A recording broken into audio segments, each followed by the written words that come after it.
ஹalleluya. சரி.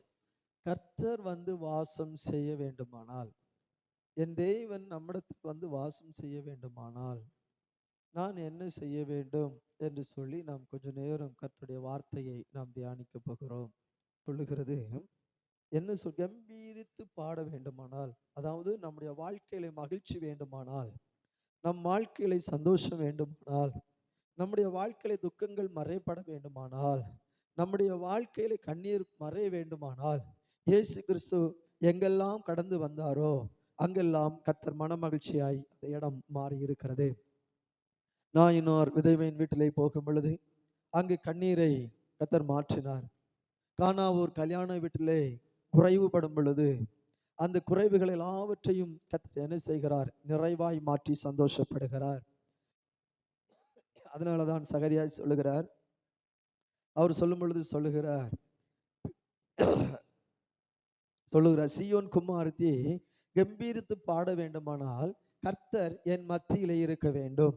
கம்பீரித்து பாட வேண்டுமானால், நான் சந்தோஷப்பட வேண்டுமானால் கர்த்தர் என் வீட்டில் இருக்க வேண்டும்.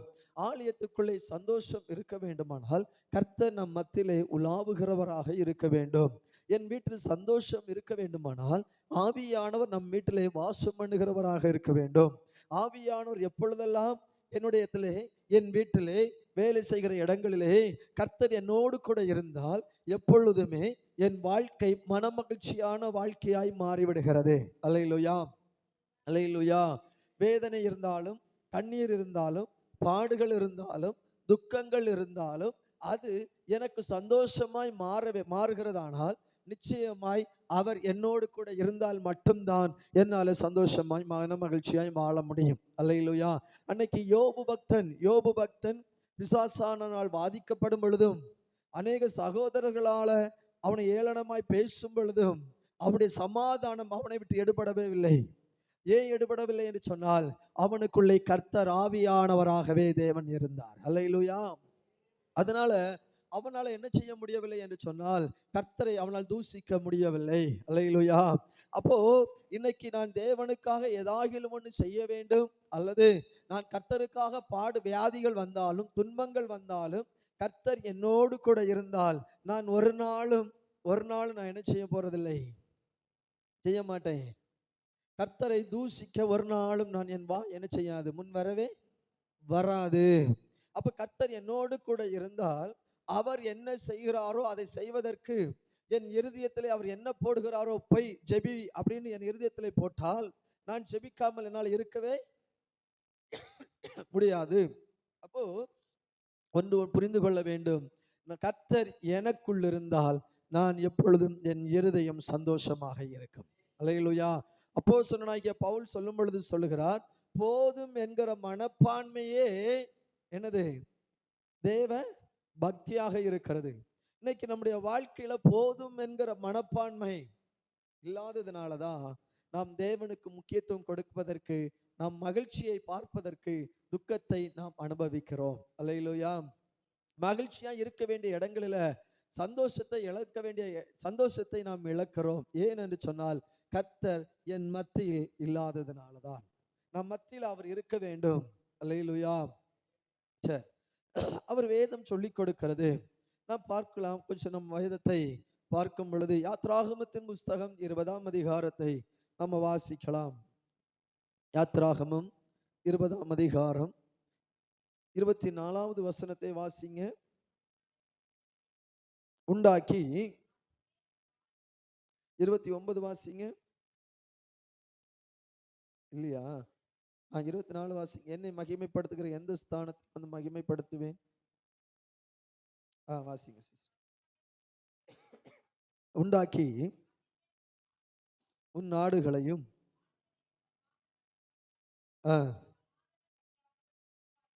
செலுத்துவாயாக, என் நாமத்தை பிரஸ்தாபப்படுத்தும் நான் உன்னை ஆசீர்வதிப்பேன். அல்லேலூயா. எந்த ஸ்தானத்துல நீ இருக்கிற அப்படிங்கிறதுல, நீ ஒரு ஏழையாக இருக்கலாம், பணக்காரனாக இருக்கலாம், ஒன்றும் இல்லாதவனாக இருக்கலாம், ஏழையாக இருக்கலாம். ஆனால் கர்த்தர் சொல்கிறார், நீ எந்த இடத்திலையும் கர்த்தரை நீ மகிமைப்படுத்த நீ எப்பொழுது முக்கியப்படுகிறாயோ அங்கு சொல்றாரு, நான் வந்து உன்னை நான் ஆசீர்வதிப்பேன். அல்லேலூயா, அல்லேலூயா. அன்பான தேவ ஜனமே, தேவனுடைய பிள்ளைகளே, இன்னைக்கு கர்த்தர் உங்களை ஆசீர்வதிக்க வேண்டுமானால் நீங்கள் செய்ய வேண்டிய காரியம் என்ன? நீங்கள் வேலை செய்கிற இடத்துல கர்த்தரை மகிமைப்படுத்துகிறீர்களா என்று பார்க்க வேண்டும். கர்த்தரை மகிமைப்படுத்துகிற, கர்த்தரை சந்தோஷப்படுத்தி நீங்கள் வாழும் பொழுது கர்த்தர் உங்களை சந்தோஷப்படுத்த அவர் மகிமைப்படுகிறார். அல்லேலூயா, அல்லேலூயா. அப்ப இன்னைக்கு நீங்கள் எந்த இடத்துல எல்லாம் நீங்கள் அவரை அவமானப்படுத்துகிறீர்களோ அந்த இடங்கள் எல்லாவற்றிலும் நீங்கள் அவமானப்படுகிறவர்களாய் இருக்கிறீர்கள். ஆசீர்வதிக்க உங்களால் படவே முடியாது. இன்னைக்கு பாருங்க, நம்ம கிறிஸ்தவர்களாக இருக்கிறோம். மற்றவர்களிடத்துல பார்க்கும் பொழுது நான் கிறிஸ்தவனே இல்லை என்று சொல்லும் பொழுது நான் என்ன செய்கிறேன்? கர்த்தருடைய நாமத்தை நான் தூசிக்கிறவனாக இருக்கிறேன். கர்த்தரை நான் என்ன செய்கிறேன்? வேதம் சொல்லிக் கொடுக்கிறது, இந்த உலகத்துல கிறிஸ்துவை மறுதலிக்கிறவர்கள், கிறிஸ்துவை தெரியாது என்று சொல்லுகிறவர்களை பரலோகத்திற்கு போகும் பொழுது தேவன் சொல்லுவாராம், என்ன சொல்லுவாராம்? நான் இவர்களை அறியேன். அப்ப மனுஷர்களுக்கு முன்பதாக நான் தேவனை மகிமைப்படுத்த கர்த்தர் என்னை ஆசீர்வதித்துக் கொண்டே இருப்பார். அல்லேலூயா, அல்லேலூயா. அப்ப நான் இன்றைக்கு அவரை மகிமைப்படுத்துகிற, அதாவது அவரை துதிக்கிற, அவர் ஒரு இடத்தை உங்களை தெரிந்தெடுத்து அந்த தெரிந்தெடுத்த இடத்துல வந்து நீங்கள் துதிக்கும் பொழுது அந்த இடத்துல கர்த்தர் மகிமைப்படுகிறவராக இருக்கிறார். அப்ப இந்த வாரம் நீங்கள் ஒவ்வொரு நாளும் வந்திருந்து ஜெபித்த எல்லா பிள்ளைகளுக்கும் சொல்றேன், இந்த வாரம் நீங்க ஒரு நாள் வந்திருக்கலாம், 2 நாள் வந்திருக்கலாம், 3 நாள் வந்திருக்கலாம். ஆனா வந்த பிள்ளைகளுக்கு சொல்றேன், நீங்கள் இந்த வாரம் உங்களுக்கு நேரம் கிடைக்கும் பொழுது தேவ சமூகத்துல வந்து நீங்கள் அவரை மகிமைப்படுத்தி இருக்கிறீர்கள். அல்லேலூயா. அதனால் அவரை மகிமைப்படுத்தி இருக்கிறபடியினால் உங்களை கர்த்தர் நிச்சயமாய் உங்களை ஆசீர்வதிப்பார். அல்லேலூயா. கரங்களை தட்டிக்கிறதற்கு நன்றி செலுத்துவோமா? அப்ப கர்த்தர் சொல்லுகிறார், எந்த ஸ்தானத்திலையும், ஸ்தானம்னா என்ன? இடம். ஒருவேளை நான் ரோட்டோரங்களில் நிக்கிறவனா இருக்கலாம். ரோட்டோரத்துல என்ன செய்கிறேன்? கர்த்தரை மகிமைப்படுத்துகிறேனா? அந்த இடத்துல என்ன ஆசீர்வதிக்கிறார். அல்லேலூயா. வேலை செய்கிற இடத்துல நான் அவரை மகிமைப்படுத்துகிறேனா? நிச்சயமா நீ வேலை செய்கிற இடத்துல உனக்கு ஆசீர்வாதம் உண்டு, தரித்திரியம் வராது. அல்லேலூயா. நீங்க நல்லா யோசித்து பாருங்க, நீங்க வேலை செய்கிற இடங்களில, கர்த்தர் நல்லவர்னு சொல்லி பார்த்தீங்கன்னா அந்த இடத்துல அநேகருக்கு மத்தியில கர்த்தர் உங்களை ஆசீர்வாதமா தான் வச்சிருந்திருப்பாரு. அல்லேலூயா. ஒருவேளை நீங்க வேலை செய்கிற வீடாக இருக்கலாம், அந்த வீட்டிலே நீங்க கர்த்தரை மகிமைப்படுத்தி பாருங்க, கர்த்தர் உங்களை ஆசீர்வதிப்பார். அல்லேலூயா.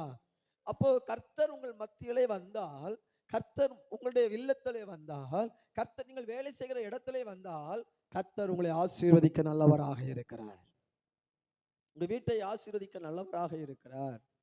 அப்ப எந்த இடத்திலையும், எல்லா இடத்திலையும் நான் அவரை மகிமைப்படுத்த கர்த்தர் என்னை ஆசீர்வதித்துக் கொண்டே இருப்பார். அல்லேலூயா, அல்லேலூயா. செஞ்சு பாருங்க. உங்க நண்பர்கள் இருக்கிற இடத்துல செஞ்சு பாருங்க. வேலை செய்கிற இடத்துல நீங்க அப்படி செஞ்சு பாருங்க, அவர் உங்களை ஆசீர்வதிப்பார். அல்லேலூயா, அல்லேலூயா. சரி, கடந்த நாள்ல ஹீப்ரு கிளாஸ்ல கூட அழகான காரியங்களை சொல்லி கொடுத்தாங்க. என்ன சொல்லி கொடுத்தாங்கன்னா, ஏன் நம்ம சபிக்க கூடாது? ஏமா சபிக்க கூடாது? ஏன் நம்ம சபிக்க கூடாது? கடவுள் பார்த்து கொண்டு, ராமா சிஸ்டர் சொல், கர்த்தர் ஏன் நம்ம மற்றவர்களை சபிக்க கூடாது?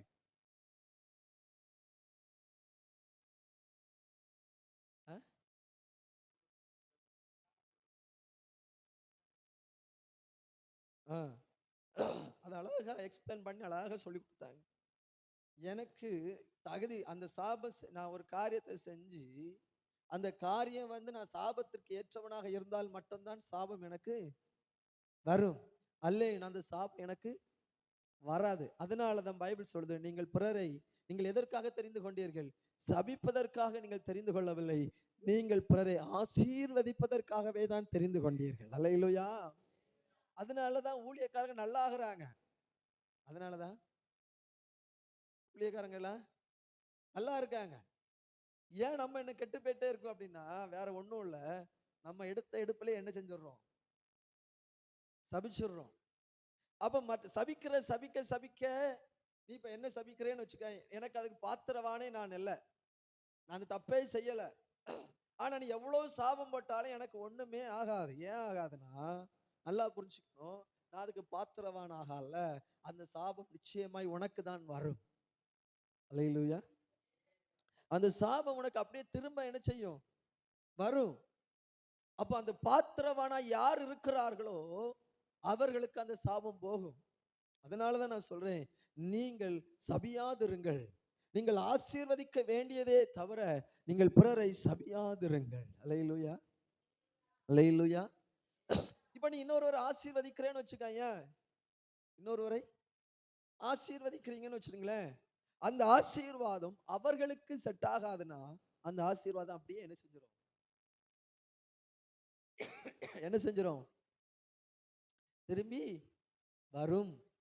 திரும்பி வரும். இப்ப புரியுதா? ஊழியக்காரங்க ஏன் நல்லா இருக்காங்கன்னா, நம்ம செய்யற காரியம் என்னன்னா, ஃபுல்லா வாய் எடுத்த உடனே அவன் தான் இதை செஞ்சிருப்பான், இவன் தான் இதை செஞ்சிருப்பான், இதுதான் இது நடந்திருக்கும், இதுதான் இப்படி ஆயிருக்கும், நாசமா போவானாக, அவன் நல்லா தான் இருப்பான், நீ தான் நாசமா போவ. ஏன்னா நீ போட்ட வாயே, அதான் பைபிள் சொல்லுது, நீ போட்ட வார்த்தையே உன்னை ஒரு நாள் நியாயம் தீர்க்கும். சொல்ல, நீங்கள் பேசின வார்த்தையே உங்களை ஒரு நாள் நியாயம் தீர்க்கும். நீங்கள் பேசின வார்த்தையே உங்களையே ஒரு நாள் நியாயம் தீர்க்கும். அதனால யாரையும் சாபமிடாதீர்கள்.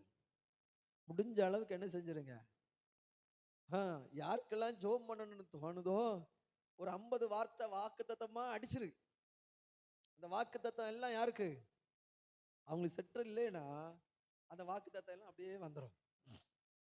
அல்லேலூயா. இதை கொஞ்சம் யோசித்து பாருங்க. யோபுனுடைய வாழ்க்கையில பாருங்க. யோபு அவ்வளவு கஷ்டப்பட்ட எல்லா நண்பர்களும், 4 நண்பர்கள் வந்து நீ செஞ்சதுதான் தப்பு, நீ பண்ணது தப்பு, அப்படி தப்பு, இப்படி தப்பு எல்லாம் பேசினாங்க. ஆனா இப்போ யோபு என்ன செய்கிறார்? தன் சிநேகிதர்களுக்காக ஜெபிக்கிறார். தன் சிநேகிதர்களுக்காக யோபு என்ன செய்கிறார்? ஜெபிக்கிறார். அப்ப யோபு தன் சிநேகிதர்களுக்காக ஜெபிக்கும் பொழுது அந்த ஜெபம் யாருக்கு போகல? அவருடைய நண்பர்களுக்கு போகல. அப்ப நண்பர்களுக்கு போகாததுனால அந்த ஜெபம் இப்ப யாருக்கு வந்தது? திரும்ப யோபுக்கே வந்தது. யோபுடைய சிறையிருப்பு மாறியது. அல்லேலூயா, அல்லேலூயா. அப்போ அதனாலதான் என்னுடைய நாவல சகல அதிகாரம் எங்க யார்கிட்ட தான் இருக்கு? நாவல தான் இருக்கு. அப்ப பிறரை பக்கத்துல பார்த்து சொல்லுங்க, யாரையும் சபியாதிருங்கள். யாரையும் சபியாது இருங்கள்.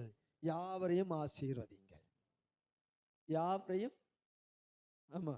இப்ப எக்ஸாம்பிள் பாருங்க, நான் சபிக்கிறது யாரை சபிக்கிறேன்? என் பிள்ளையை தான் சபிக்கிறேன். வேற யாரை நான் சபிக்கிறேன்? யோசித்து பாருங்க. நான் சபிக்கிறதெல்லாம் யாரை சபிக்கிறேன்? ஒன்லி எங்க அம்மா அப்பாவை சபிக்கிறேன். அப்ப எங்க அம்மா அப்பாவுடைய சாபம் யாருக்கு தான் வருது?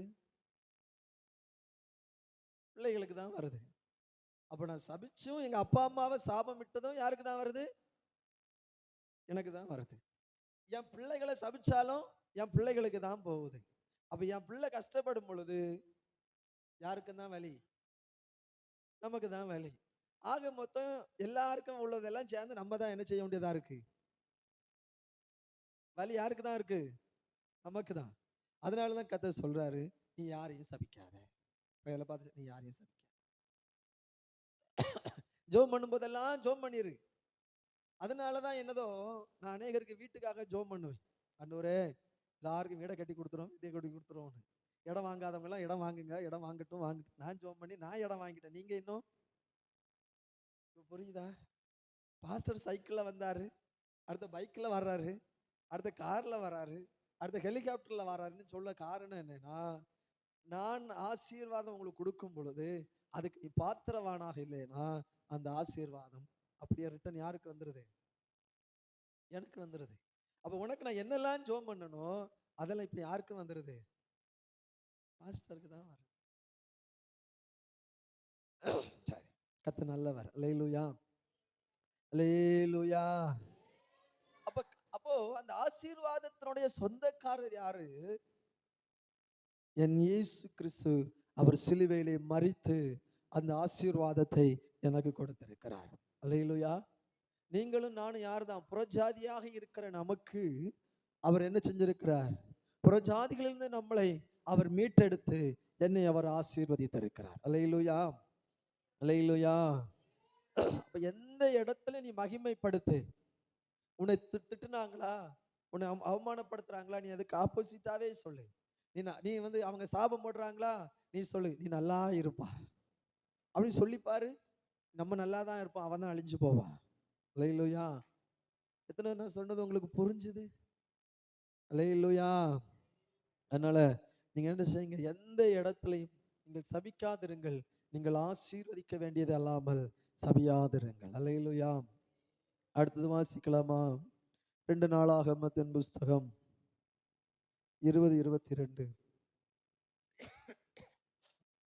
2 நாளாகமும் 2வது கதை சொல்ல, நீ பாடி துதிக்கணும். என்ன செய்யணும்? 20:22 வாசிங்க. பாடி துதி செய்ய தொடங்கின பொழுது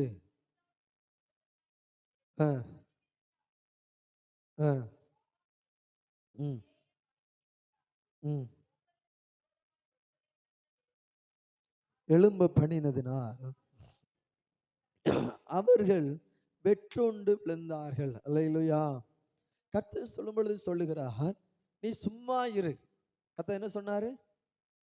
நீ சும்மா இரு, உனக்கு உருவாக்கப்படுகிற எந்த ஆயுதமும் வாய்க்காதே போகும். நீ அமைதலாயிரு, ரட்சிப்பு என் மூலமாய் வரும், உனக்கு விடுதலை என் மூலமா வரும். நீ சும்மா இருனா. நம்ம அநேக நேரம் சும்மா இருக்கிறதே இல்லை. நம்ம எங்கேயாவது சும்மா இருக்கிறோமா? நான் விடுவேனா, நான் அப்படி செய்வேனா, அவனை பார்க்காம நான் விடவே மாட்டேன், அவனை எப்படின்னா அழிச்சிடணும். 4 வார்த்தை நாக்கு பிடுங்கிறது மாதிரியாவது 4 வார்த்தை நறுக்குன்னு கேட்கணும். எப்படி கேட்கணும் சொல்லுங்களேன்? எப்படி கேட்கணும்? 4 வார்த்தை நறுக்குன்னு பேசுறது மாதிரி நான் பேசாம விடணும். அப்படி அல்ல. பைபிள் சொல்லுகிறது, சத்துருக்கள் எத்தனை சத்துருக்கள் இருக்கும் பொழுதும் நீ அவரை துதித்து கொண்டே இருக்க வேண்டும் என்று கர்த்தர் விரும்புகிறார். அல்லேலூயா, அல்லேலூயா. ஏன்னா யுத்தம் உன்னுடையதல்ல. உனக்கு எதிராய் வருகிறவர்கள் அது உன்னோடு யுத்தம் செய்கிறவர்கள் அல்ல. நல்லா புரிஞ்சுக்கணும். நீ இருக்கிறது யார்? கர்த்தரோடு இருக்கிறார். கர்த்தர் உன்னை விசேஷித்த பாதுகாப்புக்குள்ள கொண்டு வச்சிருக்கிறார். அவருக்கு அறியாமல் உனக்கு ஒண்ணும் நடக்காதுன்னு அவர் சொல்லிட்டாரு. உனக்கு உன்னுடைய தலைமுடி வரைக்கும் அவர் எண்ணி வைத்திருக்கிறார். உன்னை குறித்து அவர் எல்லாவற்றையும் அறிந்திருக்கிறார். உன்னுடைய பலம் என்ன, பலவீனம் என்ன, உன்னுடைய என்ன, நீ எவ்வளவு தூரம் உன்னுடைய சரீரத்தில் யுத்தம் செய்ய முடியும் எல்லாம் அவர் அறிந்து வைத்திருக்கிறார். திராணிக்கு மேல அவர் ஒரு நாளும் உன்னை சோதிக்காதது கர்த்தர். அல்லேலூயா. அதனால அவர் சொல்லிட்டாரு, நீ யுத்தம் செய்யாத, உனக்கு எத்தனை பேர் வேணாலும் வரட்டும், உனக்கு எதிராய் வேலை செய்கிற இடத்துல எழும்பி வரட்டும், நீ செய், கர்த்தரை துதித்துக் கொண்டே இரு. உன்னை எழும்பி சண்டைக்கு வர்றாங்களா, பக்கத்து வீடு சண்டைக்கு வர்றாங்களா, உன் நண்பர்கள் எதிர்த்து வராங்களா, நீ ஸ்தோத்திரம் பண்ணிட்டே இரு. அல்லேலூயா, அல்லேலூயா. ஏன்னா யுத்தமே அவர் சொல்லிட்டாரு, நீ யுத்தத்துக்கு போகாத. இப்படிப்பட்ட தெய்வம் எங்கேயாவது இருப்பாரா? நீ பாடு, நீ துதி, யுத்தத்தை நான் செய்யறேன்னு சொல்றாரு. ஆனா நம்ம என்ன செய்யறோம்? நம்மளே யுத்தம் செய்யறோம். நம்மளே இன்னைக்கு அநேகருடைய வாழ்க்கையில ஏன் வெற்றி வரல தெரியுமா? இன்னும் கர்த்தரை துதிக்கிற இடத்துல அவர் வந்து விடுகிறார், அவர் எனக்காக யுத்தம் செய்வார். அல்லேலூயா. அவர் எனக்காக எப்ப யுத்தம் செய்கிறாரோ அப்பொழுது எனக்கு சேதம் வராது, எனக்கு அவமானம் வராது, எனக்கு நிந்த வராது, எனக்கு பழி சொல்லு வராது, ஏன்னா என்னுடைய யுத்தத்தை அவர் எடுக்கிறதுனால எனக்குடைய சத்துருக்கள் அவர்களே மாண்டு போவார்கள். அவர்களோட அந்த வசனத்தை வாசிங்க, அப்படிதான் எழுதியிருக்கு பாருங்க. அவர்கள் 21வது வசனத்தை வாசிங்க. ம். துதிக்கவும் அ, அ, அ. பாடவும் பாடகரை நிறுத்தினார்கள். எல்லாரும் யுத்தத்துக்கு போகும்போது எதை நிறுத்துவாங்க முன்ன? யுத்தத்துக்கு போறாங்கன்னா நம்ம ஆட்கள் என்ன செய்வாங்க? பலசாலிகளை முன்ன நிறுத்துவாங்க. புதிய புதிய ஆயுதங்களை கொண்டு முன்ன நிறுத்துவாங்க. ஆனா இவன் என்ன செய்யறான்? யோசபாத்து பாடகர்களை கொண்டு முன்ன வைக்கிறான். பாடகர்களை கொஞ்சம் முன்ன வச்ச உடனே அங்க என்ன நடக்குதுன்னா, எந்த கோஷ்டி இவர்களை அழிக்கணும்னு வருகிறதோ அந்த இடம் அழிந்து போகிறது. அல்லேலூயா. இன்னைக்கு நம்ம வெற்றி பெற வேண்டுமானால் நம்ம என்ன செய்யணும் தெரியுமா? வீட்டுல இருக்கும் பொழுதும் ஆலயத்துல வந்திருந்தும் இந்த வாரம் பாடி நீ ஆராதிச்சு பாரு. உனக்கு விரோதமா இருக்கிற சத்துருக்கள் கர்த்தர் உனக்காக யுத்தம் செய்வார். அல்லேலூயா. இந்த வாரம் ஆவியானவர் சொல்லி இருக்கிறார், இந்த வாரம் என்னுடைய பிள்ளைகள் செபிக்கும் பொழுது எந்த குடும்பங்கள் எல்லாம், எந்த குடும்பத்தில பிரச்சனை அதிகமா இருக்கிறதோ, எந்த குடும்பங்கள் எல்லாவற்றிலையும் ஜெயிக்க முடியாமல் இருக்கிற சில காரியத்தில நான் ஜெயித்து கொடுப்பேன் என்று ஆவியானவர் சொல்லி இருக்கிறார். அல்லேலூயா. ஆனா கர்த்தர் என்ன சொல்லுகிறார்? நீ ஜெபிக்கிறதை இனி விடு. ஒரு வாரம் ஜெபம் பண்ணி முடிச்சிட்டு அவ்வளவுதான். ஆனா இந்த வாரம் நீ என்ன செய்யணும்னா, உபவாசித்து நீ என்ன செய்ய போற? வந்திருந்து உனக்கு தெரிந்த எத்தனை பாடல்கள் இருக்கிறதோ அதை பாடி பாடி பாடி பாடி பாடி பாடி ஆவியில நிரம்பி ஜெபிக்க ஜெபிக்க உனக்காக கர்த்தர் உனக்காக யுத்தம் செய்து கொண்டே இருப்பார். ஒருவேளை மாந்திரிகமா இருக்கலாம், பில்லி சூனியமா இருக்கலாம், ஏவுதலாக இருக்கலாம், சில கட்டுகளாக இருக்கலாம், சில சாபங்களாக இருக்கலாம், சில பாவமாக இருக்கலாம், விட முடியாத சில அந்தகாரத்தின் இருளுடைய கிரியைகளாக இருக்கலாம். அதில் இருந்து நீ வெளியில வர வேண்டுமானால் கர்த்தரை பாடி துதித்து பார். கர்த்தர் அழகாய் உன்னை வெளியிலே கொண்டு வர அவர் வல்லவராகவே இருக்கிறார். அல்லேலூயா. அப்போஸ்தலர் நடபடிகள் புஸ்தகத்தில் அழகாய் பார்க்கலாம். பவுலும் சீலாவும் சிறைச்சாலையிலே சங்கிலியினால் கட்டப்பட்டிருக்கிறார்கள். அநேக காவல்காரர்களாக சூழப்பட்டிருக்கிறார்கள். இவர்கள் என்ன செய்யலாங்க? இப்ப கையும் காலும் நமக்கு சோர்வடைந்து தான் இருக்கும். சொல்லுங்க, கையும் காலும். சொல்லுங்களேன் பாஸ்டர், வேலைக்கு போய் கை காலெல்லாம் டயர்டு பாஸ்டர், எப்படி பாஸ்டர் வர்றதுக்கு நீங்க சொல்றீங்களே. அன்னைக்கு பவுலும் சீலாவும் அடிக்கப்பட்டு, கல்லெறிந்து அடிக்கப்பட்டு, சரீரம் முழுவதும் ரத்தம் வடிந்திருக்கிற அந்த நிலைமையில சங்கிலினால் கட்டப்பட்டு, கைகளும் கால்களினாலும் சங்கிலினால கட்டப்பட்டு, அங்க ஒரு தொழு மரத்துல அந்த சங்கிலியோட இணைத்து கட்டி இருக்காங்க. நீங்க யோசித்து பாருங்க, சட்டை இல்லாம முழு அடி வாங்கியிருக்காங்க. பவுலும் சீலாவும் என்ன செஞ்சிருக்காங்க? முழு சரீரத்துல அடி வாங்கியிருக்காங்க. இப்ப இவங்களால துதிக்க முடியுமா? ஒண்ணு வேண்டாம். உங்க இருதயத்துல ஒரு சின்ன ஒரு காயம், யாரோ ஒருவர் திட்டாங்க அப்படின்னு வச்சுங்களேன், ஒரு சின்ன காயம்தான். அந்த காயம் இருக்கிறதுனால நம்ம ஆராதிக்க முடியாம இருக்கும். ஆனா அவங்க சரீரம் முழுவதும் காயப்பட்டு சங்கிலினால கட்டப்பட்டிருக்கிறாங்க. யாரெல்லாம்? பவுலும் சீலாவும் கட்டப்பட்டிருக்காங்க. கட்டப்பட்ட இடத்துல அவங்க வாய் மட்டும் கட்டப்படலை. அல்லேலூயா. கையும் காலும் கட்டப்பட்டிருக்கிறது உண்மைதான். சில சூழ்நிலைகளை பார்க்கும் பொழுது என்னால ஜெபிக்க முடியாம இருக்கிறது உண்மைதான். சில சில நேரங்களில சில தேவைகள் எனக்கு முன்ன இருக்கிறதுனால தேவனை ஆராதிக்க முடியாமல் இருக்கிறது உண்மைதான். ஆனா அந்த சூழ்நிலையிலும் கூட, அந்த சரீர பலகீனத்திலையும் கூட அவர்கள் பாடி ஆராதிச்சாங்க. என்ன செஞ்சாங்க? நம்ம வீடுகள்ல அப்படிதான் இருக்கும். சில சூழ்நிலைகள் நம்முடைய வீட்டை விட்டு வெளியில வர முடியாதபடி அநேக கட்டுகளுக்குள்ள நாம் இருக்கதான் செய்ய முடியும். நாம் ஆராதிக்க, இப்ப நீங்க யோசித்து பாருங்க, என்ன 7 தினங்களும் ஆலயத்திற்கு வர வேண்டுமா, 7 தினங்களும் தேவ சமூகத்துல நிற்க வேண்டுமா அப்படின்னு கேட்கும்போது, ஏன் நம்ம சொந்த வீட்டுக்காரங்களே நம்மளை திட்டுவாங்க, ரட்சிக்கப்பட்டவர்களே திட்டுவாங்க, ஏன் மற்ற ஆலயத்துக்கு போறவங்களே நம்மளை திட்டுவாங்க, ஏன் சொந்த ரட்சிக்கப்படாத புருஷன் கூட திட்டுவான். ஆனா அதுல இருந்து நீ வெளியில வரணும்னா, நீ கட்டப்பட்ட வீட்டுல தான் இருக்கலாம், சில சூழ்நிலைகள் மத்தியில் தான் நீ இருக்கிற. ஆனா அந்த இடத்துல நீ வீட்டுக்குள்ள இருந்து நீ துதிக்க துதிக்க துதிக்க அந்த இடத்துல இருக்கிற அநேக கட்டுகள் உடையும். அல்லேலூயா, அல்லேலூயா. அது சங்கிலி கட்டு, ஒண்ணும் பண்ண முடியாது. சங்கிலியை சீக்கிரமா உடைக்க முடியுமா? அன்பு என்கிற கட்டை சீக்கிரமா உடைச்சிருவீங்களா? இப்ப நீங்க சொல்ல முடியுமா? இப்ப எக்ஸாம்பிள் நான் சொல்றேன், உனக்கு புருஷன் வேணுமா ஆலயம் வேணுமான்னு கேட்கும்போது நீங்க என்ன தீர்மானம் எடுப்பீங்க? புருஷன் தான் வேணும்னு தீர்மானம் எடுப்போம். அதுதான் என்னது? அன்பு என்னும் கட்டு. ஆமாவா இல்லையா?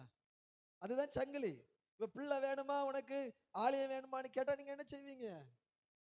பிள்ளைதான் வேணும்னு சொல்லுவோம். அதுதான் கட்டு. அப்போ கணவனும் மனைவி பிள்ளைகள் 3 பேரும் சந்தோஷமாய் ஆராதிக்க வேண்டுமானால் அங்கு தேவை யார் வேணும் தெரியுமா? கர்த்தர் அங்க வந்தா அங்க மனமகிழ்ச்சியும் சந்தோஷமும் தானாய் உண்டாகும். அல்லேலூயா. இன்னைக்கு அநேகர் அப்படிதான் கட்டப்பட்டு இருக்கிறோம். புருஷனால ஒரு கட்டு, சிறை சாலைக்குள்ளதான் இருக்கிறோம், 4 செவத்துக்குள்ள முடக்கப்படுகிற அனுபவம் இருக்குதுன்னா நீ வீட்டுல இருந்து நல்லா பாடி துதி, கட்டுகள் தானாய் உடையும். அல்லேலூயா.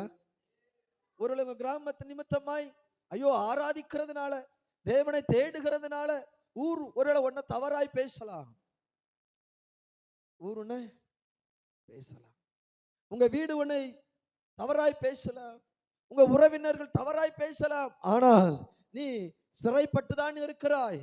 ஆனா நான் உன்னை பார்த்து சொல்றேன், அந்த சிறையிலும் வீட்டுக்குள்ள இருந்து தனியா துதிச்சு பாரு, கர்த்தர் அழகான வாசலை திறந்து உன்னை ஒரு விசாலத்திற்குள்ள கொண்டு வருவார்.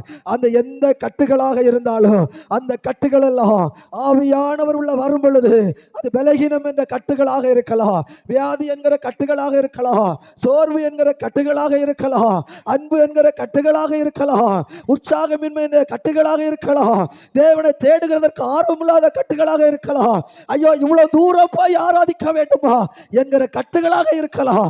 அந்த கட்டுகள் எல்லாம் ஜெயிக்க வேண்டுமானால் வீடுகளுக்குள்ள இருந்து ஆண்டவரை பாடி பாடி பாடி துதித்து பார், உன் கட்டுகள் எல்லாம் தானாய் கலந்து போகும். அல்லேலூயா. இன்னைக்கு நம்முடைய வீடுகளில் இன்னும் கட்டுகள் கலரலைன்னா நான் இன்னும் வீட்டில் பாடி துதிக்கலை என்று அர்த்தம், இன்னும் வீட்டு ஜெபம் நான் செய்யவில்லை என்று அர்த்தம். அல்லேலூயா. நீங்க வேதாகமத்துல பாருங்க, ஒரு மனிதன் ரட்சிக்க கேட்டார், அவ்வளவுதான். ஒரு மனிதன் மூலமாய் முழு குடும்பமும் ரட்சிக்கப்படும். அல்லேலூயா, அல்லேலூயா. உங்க வீடே இந்த வீட்டுக்குள்ள ரட்சிப்பு வரலைன்னா நம்ம வீட்டுல பாடி அவங்க கேட்கணும். புருஷன் பிள்ளைகள் எல்லாம் இருக்கிற நேரத்துல, ரட்சிக்கப்படாதவர்கள் இருக்கிற இடத்துல நீ பாடி ஆராதிச்சு பாரு, அவர்களுக்குள்ளே விடுதலை தானாய் நடந்துவிடும், அவரிடத்தில் இருக்கிற பாவங்கள் தானாய் மாறிவிடும். அல்லேலூயா. அப்போ கர்த்தர் என் நடுவில் வாசம் பண்ணனா, அவர் என் மத்தியிலே வாசம் பண்ணனா மட்டும்தான் என்னால சந்தோஷமா இருக்க முடியும், என்னால கம்பீரித்து சத்தமிட முடியும். அல்லேலூயா. இல்லைனா ஏதோ ஒரு சிறையிருப்பு நமக்குள்ள இருந்து கொண்டேதான் இருக்கும். அன்றைக்கு யோசபாத் எடுத்த தீர்மானம் என்ன? நான் முன்ன யுத்த வீரர்களை நான் உடலப்பா, பாடி துதிக்கிறவர்களை விட போறேன். அப்ப பாட்டு ஆராதிக்க ஆராதிக்க ஆராதிக்க ஆராதிக்க கர்த்தர் என்ன செய்கிறவராக இருக்கிறார்? சொல்லுங்க, என்ன செய்கிறவராக இருக்கிறார்? அவர் வந்து விடுகிறார், என் மத்தியிலே வந்து விடுகிறார், எனக்குள்ளே வந்து விடுகிறார், என் வீட்டுக்குள்ளே வந்து விடுகிறார். அதான் அவர் சொன்னார், என் நாமத்து நிமித்தமாய் 1 2 பேர் எங்கு நீங்கள் ஜெபிக்க ஆரம்பிக்கிறீர்களோ அங்கு நான் வந்து விடுகிறேன் என்று கர்த்தர் சொல்லுகிறார். அல்லேலூயா. மத்தேயு 18:20, என் நாமத்து நிமித்தமாக எங்கு 1 2 பேர் எங்கு கூடி இருக்கிறீர்களோ நான் அங்கு வாசம் பண்ணுவேன். அப்ப இன்னைக்கு நீங்கள் உங்களுடைய வீட்டு கூட்டங்களை வைக்கும் பொழுது கர்த்தர் அங்க வாசம் பண்ணுகிறவராய் வந்து விடுகிறார். அல்லேலூயா. இன்றைக்கு கர்த்தர் கர்த்தர் உங்களோடு வாசம் பண்ண விரும்புகிறார். இன்னைக்கு நீங்க கூடி கூடி எங்கெல்லாம் ஜெபிக்கிறீர்களோ, உங்க வீட்டுக்குள்ள நீங்க கூடி கூடி ஜெபிக்க ஜெபிக்க ஜெபிக்க அங்க இயேசு கிறிஸ்து உனக்காய் வந்து இறங்கி விடுகிறார். அவர் பரலோகத்தில் சும்மா இருக்க மாட்டார். அவர் உனக்காக உன் வீட்டுக்குள்ளே வந்து விடுகிறார். உன் வீட்டுக்குள்ளே வந்து விடுகிறார். உங்க பிள்ளைகளுக்குள்ளே வந்து விடுகிறார். ரட்சிக்கப்படாத கணவனாருக்குள்ள இயேசு கிறிஸ்து வந்து விடுகிறார். ஆவியான கிரியை செய்ய வந்து விடுகிறார். அங்கு மகிமை வருகிற வர வர வர வர எந்த பில்லி சூனியமோ, மாந்திரிகமோ, அந்தகாரத்தின் ஏரல்களோ, விக்கிரகத்தின் கிரியைகளோ ஒன்றும் அங்கு கிரியை செய்யாதபடி கர்த்தருடைய மகிமையான ஒரு கரம் அந்த இடத்துல பட்டயத்தோடு உள்ள தேவ தூதர்கள் அந்த இடத்துல இறங்கி வந்து அந்த சூளையம் இறங்குகிறவர்களாக கர்த்தரை துதிக்க துதிக்க துதிக்க உனக்கு விரோதமாய் உருவாக்கப்படுகிற எந்த ஒரு ஆயுதம் வாய்க்காதே போக வேண்டுமானா நீ உன்னுடைய வீட்டுல துதி என்கிற சத்தம் கூடணும். உன் பாட்டு சத்தம் அநேகருக்கு கேட்கணும். நீ பாடுகிற சத்தம் பக்கத்து வீட்டிற்கு போகணும். அந்த பாட்டினுடைய வல்லமை, அந்த பாட்டினுடைய கிரியைகள், அந்த பாட்டினுடைய தீர்க்க தரிசனமான வார்த்தைகள் அநேகரை விடுதலையாக்கும். அல்லேலூயா. அப்படி விடுதலையாக கர்த்தர் கிராமத்தை கர்த்தருக்கு சொந்தமாக்க முடியும். அல்லேலூயா, அல்லேலூயா. இன்னைக்கு நம்ம எவ்வளவு தூரம் வீட்டுல பாடி ஆராதிக்கிறோமோ அந்த அளவுக்கு விடுதலை தானாய் வந்து கொண்டே இருக்கும். அல்லேலூயா. வாசிக்கலாமா? செப்பனியா 3ஆம் அதிகாரம் அதனுடைய 5வது வசனம். செப்பனியா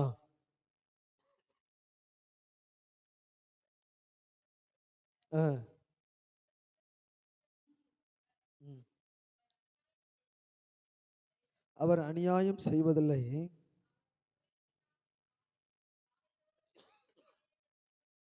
நியாயத்தை விளங்க பண்ணுகிறார்.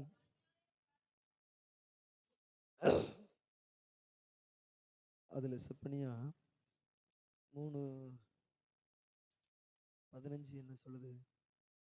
15 வாசிங்க. 3:15. கர்த்தர் உன் ஆக்கினைகளை அகற்றி உன் சத்துருக்களை விலக்கி உன் நடுவில் இருக்கிறார்.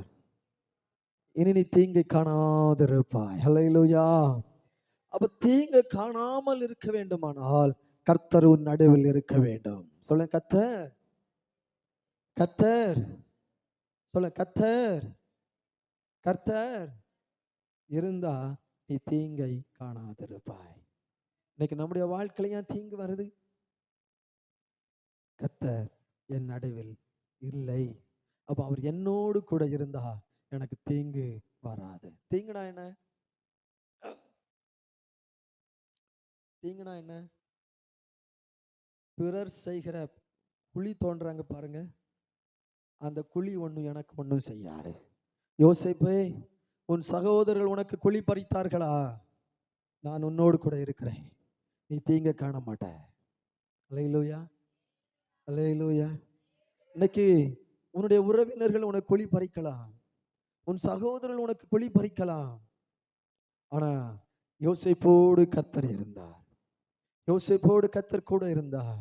இன்னைக்கு சில ஏமாற்றங்களை கண்டு இந்த இடத்துல வந்திருக்கலாம், சில தோல்விகளை கண்டு இந்த இடத்துல வந்திருக்கலாம், சில ஆசீர்வாதங்களை இழந்து இந்த இடத்துல வந்திருக்கலாம், சில கண்ணீரோடு இந்த இடத்துல வந்திருக்கலாம். காரணம் என்ன?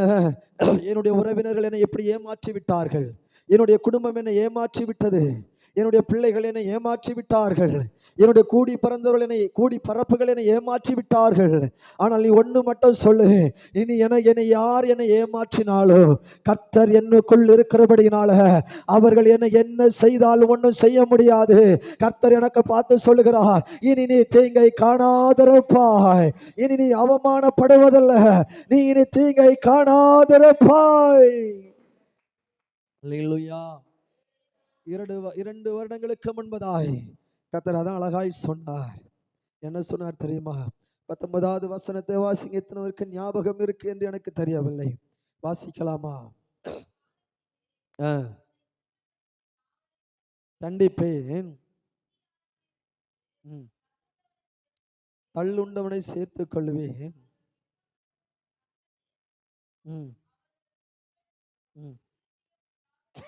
அடுத்த வசனத்தை கூட்டிக் கொண்டு வருவேன், சேர்த்துக் கொள்வேன், சிறையிருப்பை திருப்புவேன், ஜனங்களுக்குள்ளும்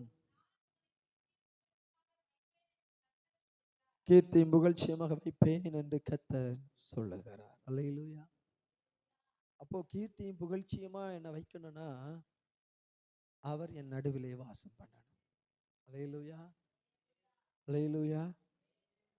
அவர் என் நடுவில், என் வீட்டில், என் ஆலயத்தில் அவர் வாசம் பண்ண வேண்டும். அவர் வாசம் பண்ணணும். அல்லேலூயா, அல்லேலூயா. அதான் அவர் சொல்றாரு, உங்கள் நடுவில் அவர் நம் நடுவில் இருந்தார். ஆமென் சொல்லுங்க. அவர் இருந்தபடியினால இன்னைக்கு அநேக ஜனங்களுக்கு முன்ன கர்த்தர் நம்மளை ஆசீர்வாதமாய் வைத்திருக்கிறார். அல்லேலூயா. அது அநேகர் நெட்டையானவனா குட்டையானவனா எல்லாம் எதிர்த்து வந்தாங்க. கர்த்தர் நம் நடுவில் இருந்தபடியினால நமக்கு தீங்கை காணாதபடி தீங்கை எல்லாம் நன்மையாய் முடிய செய்தார். அல்லேலூயா, அல்லேலூயா. 2 கொரிந்தியர் 6ஆம் அதிகாரத்திற்கு திருப்பிக் கொள்ளுங்கள்.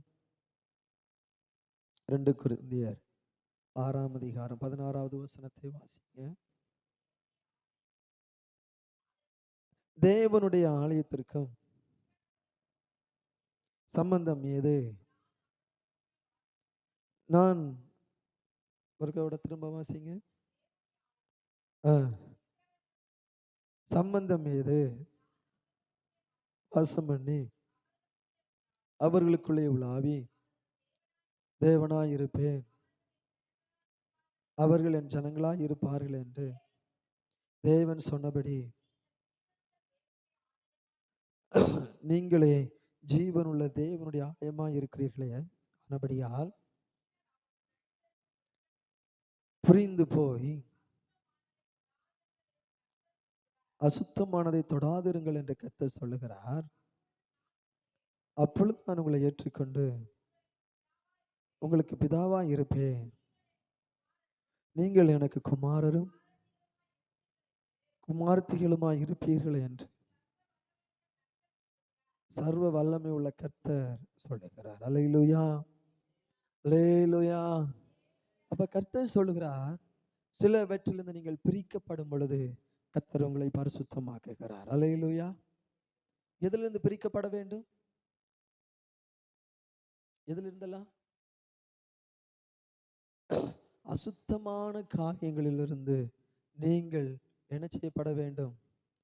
பிரித்தெடுக்கப்பட வேண்டும். சொல்லுங்க, நீங்கள் பிரித்தெடுக்கப்பட வேண்டும்.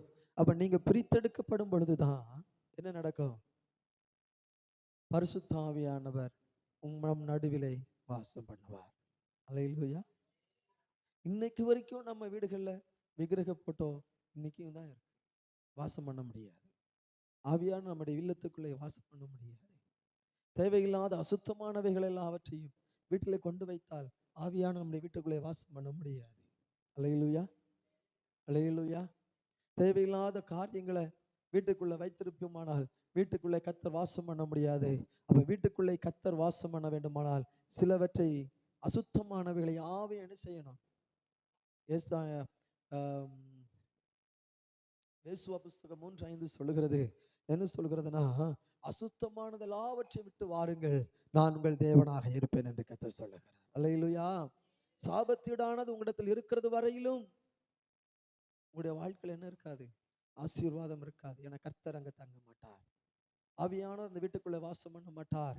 அப்ப இன்னைக்கு இருக்கிற அந்த கிரியைகள் எல்லாவற்றையும் தூக்கி போடுங்கள். கர்த்தர் உங்கள் நடுவிலே மகிழ்ச்சியாய் நீங்கள் கம்பீரிக்க வேண்டுமானால், நீங்கள் சந்தோஷமா இருக்க வேண்டுமானால், உங்க வாழ்க்கை ஆசீர்வதிக்கப்பட வேண்டுமானால், இழந்து போன ஆசீர்வாதங்கள் இரட்டிப்பாய் வர வேண்டுமானால், உங்கள் நடுவிலே கர்த்தர் எழுந்தருள வேண்டும். அல்லேலூயா. எல்லாரும் கண்களை மூடி நாம் ஜெபிப்போமா? ஹல்லேலூயா.